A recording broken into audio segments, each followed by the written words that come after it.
Good morning friends, welcome back to my channel. सकाल बाजे एखन 9:30 एरकम बाजे। प्राप्ति चले गेছে आकार स्कूले। प्राप्ति के आकार स्कूल आज शनिवार, आकार स्कूलेर बाबाई दिए एसेছে, छातु खेয়ে গেছে। तो এখন হাজবেন্ডকে দিচ্ছি খেতে। আজকে নিরামিষ রান্না।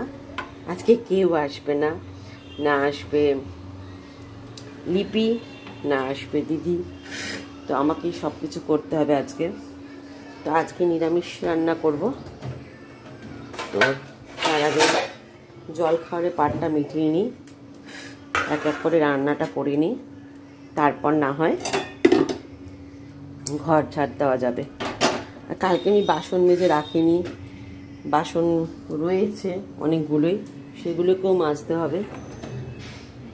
তো একবারই মাজবো দুপুরবেলায়। চলো হাজবেন্ডকে খেতে দিই, আর আমি খেয়ে নিয়ে প্রীতিকে খেতে দিই। এখানে ডাল হয়ে গেছে, আমার ভাতও হয়ে গেছে, বাসন প্রচুর পড়েছে, পরে মাজবো। এখানে মাছ আছে, মাছগুলো ধোবো। আর এখানে ধোকাটাকে ভিজিয়ে রেখেছি গরম জল দিয়ে, এটা তেলে নাড়াচাড়া করতে হবে। ডালটা নামিয়ে নিয়ে আগে, আর ধোকা করবো, আর একটা কিছু ভাজা করব, তাহলেই হয়ে যাবে। আজকে তো নিরামিষ খাবার। নিরামিষ আমি বলেছিলাম সোয়াবিন করবো, করার কথা, কর্তা বললো না সোয়াবিন করবে না।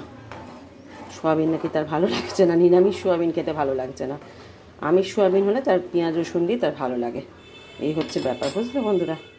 আর আমার ফোনে নেই একদম চার্জ, আমি এখানে ভিডিও আপলোড করতে পারছি না জানো, আমার ওয়াইফাইটা কাজ করছে না। রাউটার কিনতে বলেছে যারা ওয়াইফাই দেয়, রাউটারটা নাকি খারাপ হয়ে গেছে। কেনাকাটি কথা বললি খরচাপাতি কথা বললি হাজব্যান্ডের মাথা গরম, আর পারি না। চলো ডালটা হয়ে গেছে, ডালটা নামিয়ে দিই, তেলে কড়াইটা ধুতে হবে। চলো ডাল ভাত তো হয়ে গেল, এবার বাদ বাকি কাজ একটার পর একটা করব। তো এখন ধোকাগুলো ভেজে নিই। আর এবার বল, আমাকে জ্ঞান দিচ্ছে আমার মেয়ে, কত বছর বিয়ে করে এসছো এখনো পরিমাণ বুঝলে না। একবেলা হ্যাঁ 4টে লোক, বাবা এখানে এখানে আলু পড়বে। ওমা আরেকটা কিছু করবো তো ডালের মুখে, আরেকটা কিছু করতে হবে। বেগুনি না, তুই কর তো বেগুনিটা। হ্যাঁ কর, বেসন আছে কিনা দেখ। আমার মেয়ে আমাকে শিক্ষা দিচ্ছে, চিন্তা করতে। তুই এগো, তোর শুধু কেনাকাটি ছাড়া যদি কিছু না থাকে তুই এগো, একটু বেরো তুই দয়া। হ্যাঁ নাটক, স্কুল বলছে, ওকে আমি স্কুলেই দিয়ে রাখছি শুধু। এতে কম্পিউটার সেন্টার থেকে সে লেকচার মারছে বসে বসে, বলে এত বছর সংসার করছো কিছু শেখোনি। 20 বছর সংসার করছি। তো এইটুকুনি ধোকা বন্ধুরা, আলু পড়বে, এইটুকুনি ধোকা নাকি হবে না একবেলা। রাত্রেবেলা বলছে চিকেন খাবে, বলছে তুমি নিরামিষ খাচ্ছ, খাও, আমরা চিকেন খাবো। হ্যাঁ হ্যাঁ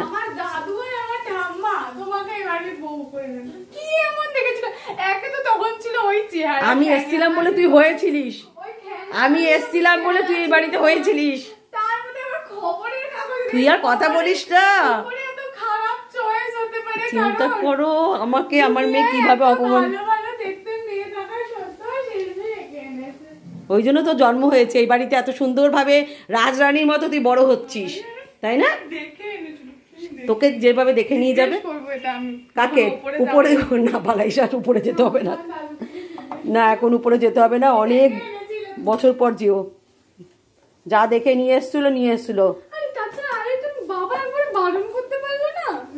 বাবাই তো প্রেমে মশগুল হয়ে গিয়েছিল, বাবা প্রেমে মশগুল হয়ে গেছিল, এখন বলে যে কি দেখে বিয়ে করেছিলাম আমি।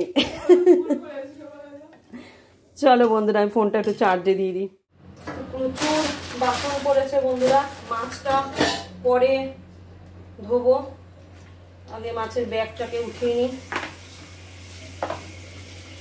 অনেক বাসন, ধোকা বসিয়েছি।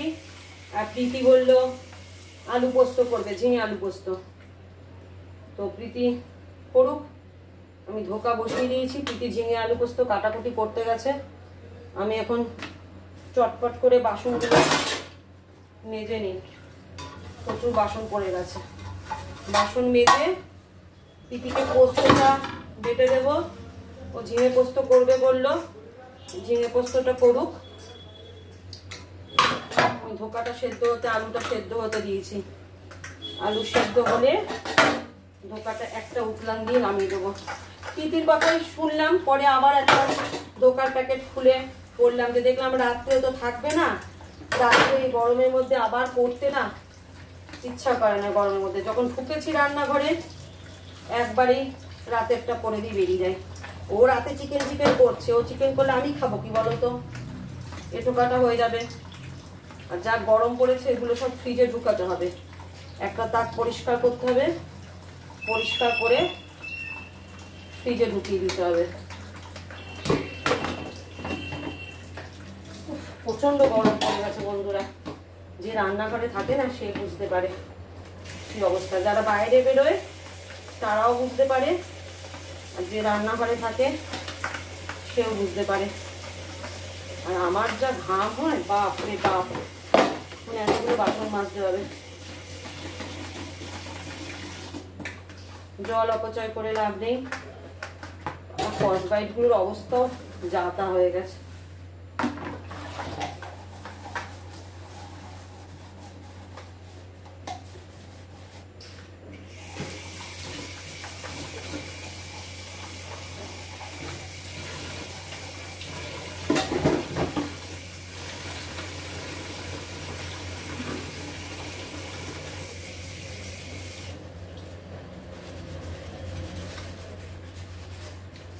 চলো, মাছতে মাছতে দেখাতে গেলে অনেক বড় ভিডিও হয়ে যাবে।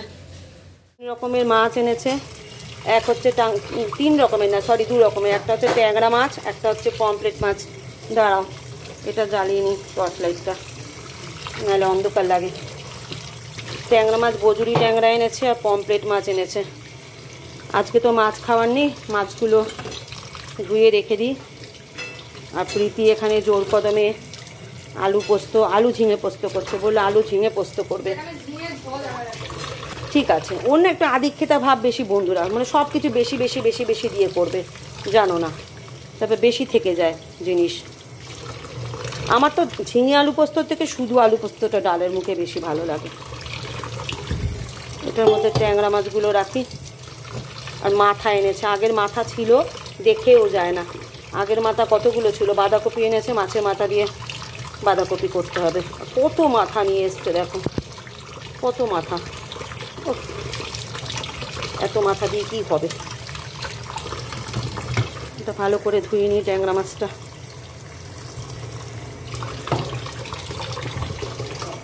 ট্যাংরা মাছটা ভালো করে ধুতে হবে, তারপর বাজার গোছাতে হবে। অনেক কাজ আর শেষ হচ্ছে না। আর প্রীতির এখানে আলু পোস্ত বসিয়ে দিয়ে চলে গেছে। কি বুদ্ধি দেখো, একটা ঢাকা চাপা দেবে তো মেয়েটা, কোনো ঢাকা চাপা দেয়নি। একে নিয়ে কি করব আমি?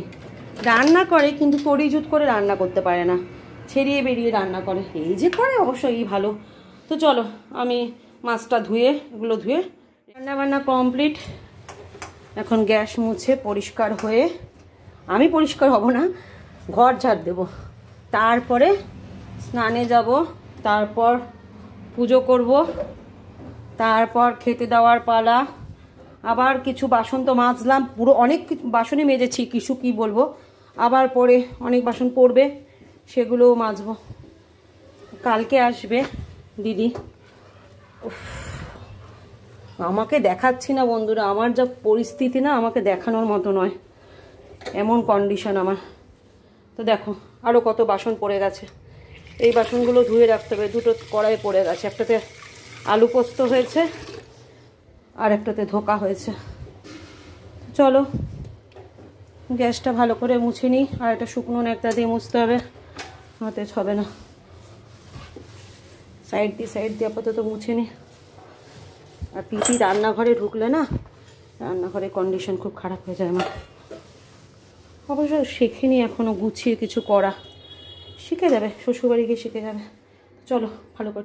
তো গুড ইভিনিং বন্ধুরা, এখন একটু ড্রেস পরে যাচ্ছি দুর্গানগরের ওপারে একটু দরকারি কাজে। তো প্রীতিও যাবে, প্রাপ্তিও যাবে, সব একসঙ্গে বেরোচ্ছি।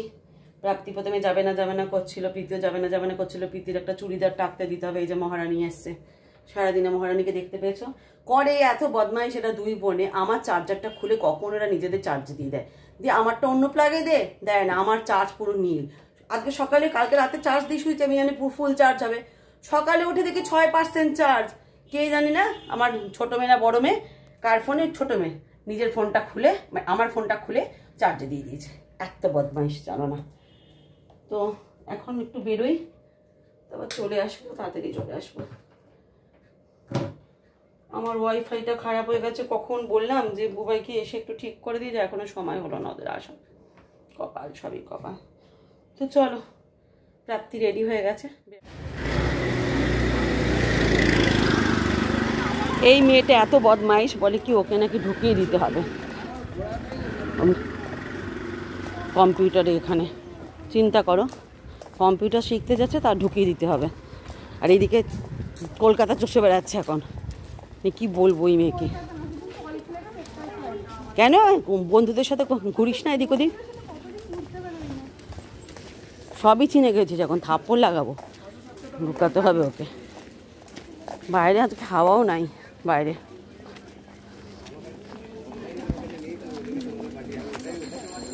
ওই চল, বদমাইশগুলো ট্যাপাটেপি যাচ্ছে, আমার ট্যাপাটেপি। চলো বন্ধুরা, পরে আবার কথা হচ্ছে। আর গৌরীর সাথে দেখা হয়ে গেছে আমাদের কতদিন বাদে। গৌরী আমাকে ফোন করতে বলেছিল, করাই হয়নি। এই দেখো দেখো দেখো, এটাকে দেখো, ক্যামেরা অন করেছি, লজ্জায় গেল। আমার কাজ বলো, এটা লজ্জা পেলে হবে? এটা আমার কাজ, তাহলে এটা থেকে পয়সা পাই। আমি যদি ক্যামেরা অন করতে লজ্জা পাই তাহলে কি করে চলবে? মা বলো ঠিক আছে চলো এবার বজরংবলী মন্দিরে একটু এলাম, বড় ঠাকুরের মন্দিরে গেলাম শনিবার করে, এখন আসি।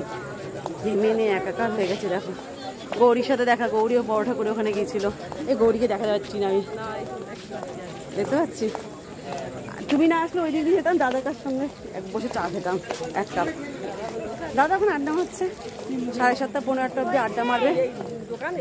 না না, এই এখন স্টেশনে বসে আড্ডা, হ্যাঁ স্টেশনের উপরে বসে আড্ডা মারে। চা আমি একটা চা খাবো, চা খেয়ে বেরোয়নি। চলো আমাদের বাড়ি চলে যাবে, কেন বাড়ি গিয়ে রান্না করতে হবে ওকে। তো চলো বন্ধুরা, পরে আবার কথা। মুড়ি মাখতে বুধবার, এরা এখন ঘুগনি খাবে। গৌরীকে আর আমার মেয়েকে ঘুগনি খাওয়াচ্ছি। না না লঙ্কা দেবেন না, গৌরী লঙ্কা দেবে না? লঙ্কা দেবেন না, একটু টক দেবেন। আমার পেয়েছে জল তেষ্টা, বাড়ি গিয়ে ঢকঢক করে ঠান্ডা জল আমাকে। না কোন গাছের গোড়ায়? অসত্য গাছ।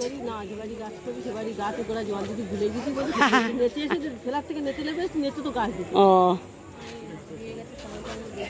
এখানে ঘুগনি খাবে এখন মেয়েরা কই, এক মেয়ে খাইনি, খাবে না। এক মেয়েতে বলবি না দিদিভাইকে, ভিডিও দেখলেই শুনতে পাবে। ও তো পড়তে গেছে একটুখানি কম্পিউটার। হ্যাঁ তোরা খেলি আমার আনন্দ নেই। সামনে যা, নে এখানে বস, এখানে বস গৌরী, এখানে বসো, বস এখানে বস, বসে বসে খা। আরে গৌরী বসো। এই কপালটা লজ্জায় গেল। তো চলো বন্ধুরা, ওরা সমস্ত কাজ ডান, এখন ওষুধ খাওয়ার পালা। ওষুধ খাবো, খেয়ে একটু ফোন ঘাটবো। বাবা গরম লাগছে গো, পাখাটা চালে একটু তোমাদের অসুবিধা হবে জানি, কিন্তু থাকতে পারবো না বন্ধুরা, পাখা ছাড়া আমি থাকতে পারি না এক ফোঁটা। আমার যে নাইটিটা পরে রুটি টুটি করলাম, পুরো ভিজে স্নান করে গেছি। ওই নাইটিটা খুলে দিয়ে এখন এই নাইটিটা, শুদ্ধ নাইটিটা পরলাম। এমনিতেও আমি রোজই রাত্রেবেলায় নাইটি চেঞ্জ করি, সকালে যদি রান্নাঘরে ঢুকি তাহলে অন্য একটা নাইটি পরে ঢুকি, বা রাতে নাইটিটা পরি না। আর যদি না ঢুকি তাহলে রাতের নাইটিটাই পরা থাকে, সত্যি যেটা সেটাই বলবো। যদি রান্নাঘরে ঢুকি তাহলে নাইটি চেঞ্জ করে দিই, আর যদি না ঢুকি, যদি রান্না না থাকে সেদিন নাইটি চেঞ্জ করি না। কিন্তু রাত্রেবেলায় রেগুলার নাইটি চেঞ্জ করে শুই। শুধু তো কেমন একটা কেমন করে না, তাই চিন্তা করি ইয়ং বয়সে কিভাবে ছিলাম, আর এখন বউ হয়ে 20টা বছর হয়ে কত পরিবর্তন আমার জীবনের, কত পরিবর্তন 20টা বছর আমার জীবনে হয়ে গেল। সেই ভাবি, সময় থেমে থাকে না বলো বন্ধুরা, সময় সময়ের গতিতে চলে, মানুষ পরিবর্তনশীল, সব কিছুই পরিবর্তনশীল, শুধু মানুষ নয়, সব কিছুই পরিবর্তনশীল। সময়ের সাথে তাল মিলিয়ে চলাটাই আমাদের উচিত, আমাদের ধর্ম, তাই না বলো? আমার বর চলে এসছে, বলবো না কি করতে এসছে তোমাদেরকে, কি করতে, এই যে খাবে সেটা এখন নিয়ে যাবো বারান্দায় গিয়ে। বারান্দায় এখন খোলে না, মেন দরজাটা খুলে খায়, ধোয়াটা বেরিয়েছে ওখানে গিয়ে। বারান্দা খুলে মশা ঢোকে, আর কি মশার উপদ্রব, বাপরে বাপ, ডাইনিংয়ে বসতে পারি না। এখন এই ঘরটাতে এসে বসি, প্রাপ্তি একটু পড়াশোনা করবে এই ঘরটাতে। এখন ওর বুধবার মঙ্গলবার থেকে পরীক্ষা, হাফ এলি না, ফার্স্ট টার্মিনাল। তো একজন আমাকে বলেছো যে ওর স্টাডি পরীক্ষার এক্সাম রুটিন দিতে, কিন্তু এই মুহূর্তে দিতে পারবে না, ওর পড়াশোনায় বিজি তো। এবার কিছু রুটিন দিতে গেলে নিজেকে একটু প্রিপেয়ার হতে হয়, সেই জন্য। ঠিক আছে, এই হচ্ছে ব্যাপার। তো চলো, ব্লগটা এখানেই এন্ড করছি। সবাই ভালো থেকো, সুস্থ থেকো। আসছে কাল আবার একটা নতুন ব্লগ নিয়ে তোমাদের সামনে হাজির হবো, ঠিক আছে? আর যদি ভালো লেগে থাকে ব্লগে কোনো একটু কিছু, তাহলে একটা লাইক দিয়ে দিও, ঠিক আছে? কমেন্ট তো কেউ কেউ করো, কেউ কেউ করো না, এটা যার যার অভিরুচির ব্যাপার, কাউকে জোর করা যায় না। একটা লাইক দিলে ভালো লাগে, আর কিছু না, ভালো লাগে। চলো, টাটা।